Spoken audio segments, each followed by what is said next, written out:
येथील पोलीस स्टेशनमध्ये दाखल गुन्ह्यात अटक व पीसीआर टाळण्यासाठी लाच मागणाऱ्या सहाय्यक फौजदाराला एसीबीच्या पथकाने 5,000ची लाच स्वीकारताना रंगेहात अटक केली। ही कारवाई 13 जुलै रोजी पांढरकवडा येथील वसंतराव नाईक चौक परिसरात करण्यात आली।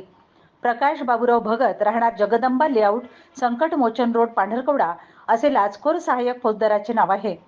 पांढरकवडा पोलीस स्टेशन येथे तक्रारदारावर 11 जुलै रोजी गुन्हा दाखल करण्यात आला। सदर गुन्ह्यामध्ये अटक व पीसीआर न घेण्यासाठी पांढरकवडा पोलीस स्टेशनमध्ये कार्यरत सहाय्यक पोलीस उपनिरीक्षक भगत यांनी तक्रारदाराला 5,000 रुपये लाचेची मागणी केली। त्यानंतर तक्रारदाराने लाचलुचपत प्रतिबंधक विभागाकडे याबाबत सविस्तर तक्रार दिली। पडताळणी दरम्यान तक्रारदाराला लाचेची मागणी करून स्वीकारण्याची तयारी दर्शविल्याचे निष्पन्न झाले। त्यावरून शनिवारी लाचलुचपत प्रतिबंधक विभागाने पांढरकवडा पोलीस स्टेशन लगत वसंतराव नाईक चौक परिसरात सापळा रचला। दरम्यान सहाय्यक फौजदार भगत यांना पंचासमक्ष 5,000ची लाच स्वीकारताना रंगेहात पकडण्यात आले। पांढरकवडा पोलीस स्टेशन येथे गुन्हा नोंद करण्याची प्रक्रिया सुरू होती।